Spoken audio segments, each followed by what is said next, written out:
I'm a self-made woman millionaire. Ask me anything. You say you didn't come from money. What was your childhood really like? I grew up in a house where money wasn't just limited, it was always missing. My parents never sat me down and explained what poverty was. I didn't need an explanation. I felt it in the silence when bills arrived. I felt it when the phone rang late at night. I felt it when my mom stood at the kitchen table with coupons, calculating what we could afford and what we couldn't. My dad worked physically exhausting jobs his entire life. He would come home tired, quiet, and emotionally drained. My mom smiled a lot, but now as an adult, I understand that smile was survival. We weren't abused, we weren't neglected, but we were constantly stressed. And that kind of stress shapes you.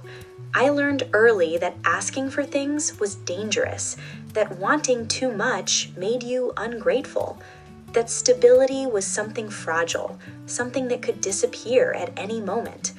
Other kids dreamed about becoming famous or rich. I dreamed about being safe.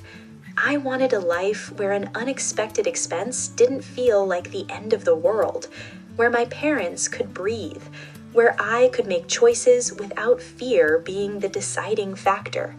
That desire stayed with me for years, even when I didn't know how to act on it. When did you realize that the traditional path wasn't going to give you the life you wanted? For a long time, I believed in the system.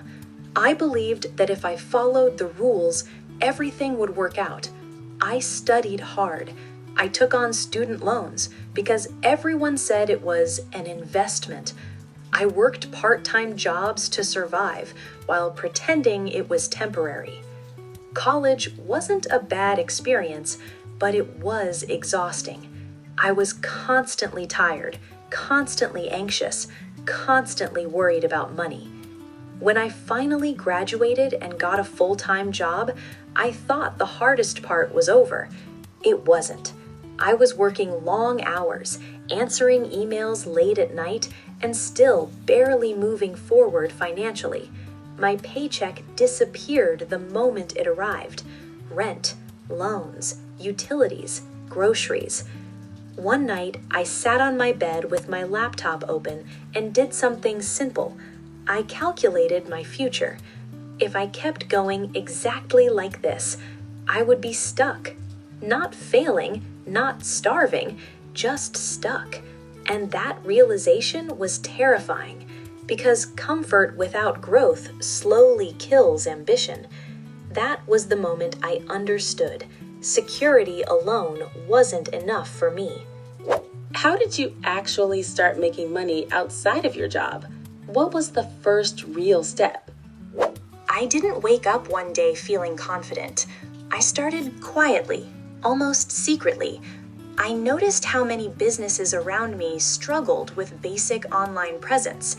Their websites were outdated, their social media felt abandoned, their messaging didn't connect with customers. So I started learning. At night, on weekends, after work. I watched tutorials until my eyes hurt. I tried things that didn't work. I felt stupid more times than I can count. But I kept going because learning felt like progress. My first client came through a casual conversation. I offered help without expecting much. The payment was small, honestly embarrassing, but something important happened. Someone trusted me enough to pay for my skill. That moment rewired my brain. I realized money wasn't just something you earn by clocking hours.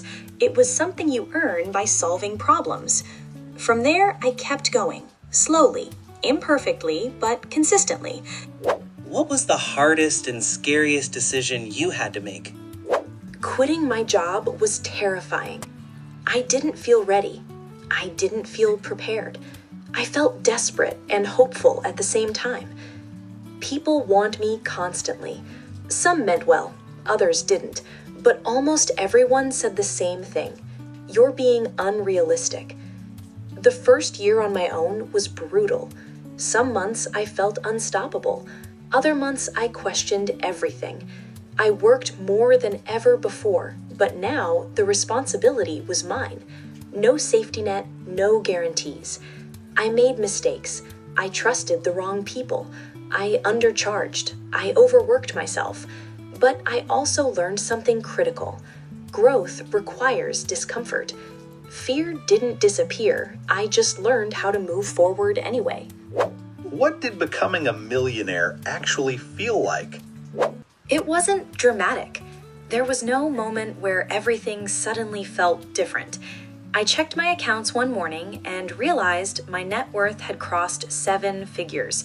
I sat there quietly, thinking about the years of doubt, the nights I cried from exhaustion, the moments I almost quit. Money didn't solve all my problems, but it removed fear. It gave me space to breathe, to rest, to choose. That's what wealth really gave me, freedom of choice.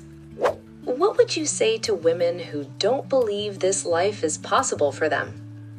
I used to think that life like mine, owning my time, my decisions, my financial freedom, was reserved for someone else, someone smarter, luckier, more confident. I thought the rules of the game were fixed, that if you didn't have connections, money, or a certain kind of background, your dreams were optional, that maybe success was just for other people.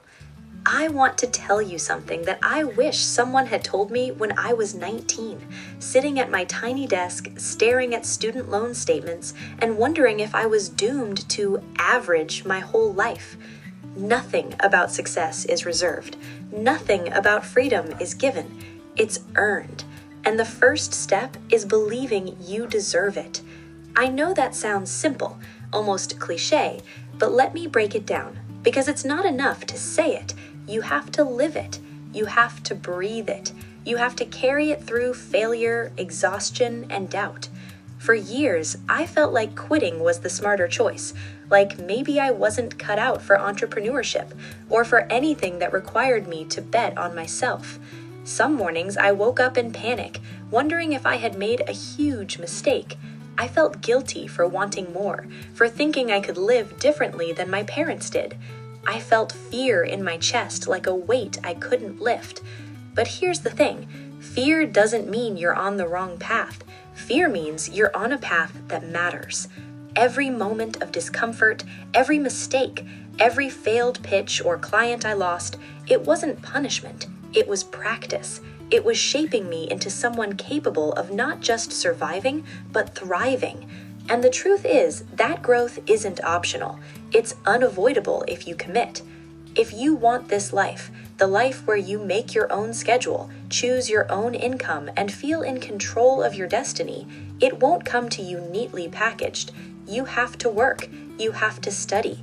You have to fail, often in front of people who doubt you. And sometimes, yes, you will feel alone. You will feel like giving up. And that's okay, because perseverance is the muscle that makes freedom possible. I didn't start with confidence. I started with determination. I didn't start with a plan. I started with curiosity. And slowly, day by day, choice by choice, I built a life I didn't think I could have. And so can you. If you're willing to work harder than your fear, to stay longer than your doubt, and to believe in yourself when nobody else does, then yes, this life is possible. And the first step?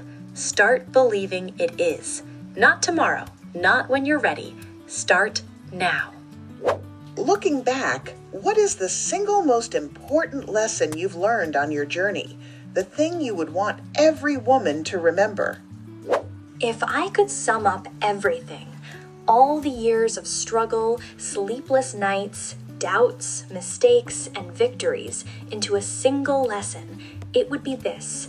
You are the author of your own life, and your choices are the pen. Let me explain. For a long time, I blamed circumstances. I blamed luck. I blamed the system. I believed that if I had been born somewhere else, or had different parents, or more connections, my life would be easier. But here's the truth I wish I had understood sooner. Your circumstances do not define your destiny.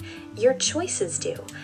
Every single day, even when it feels like you have no control, you have the ability to take one action, no matter how small, that moves you forward.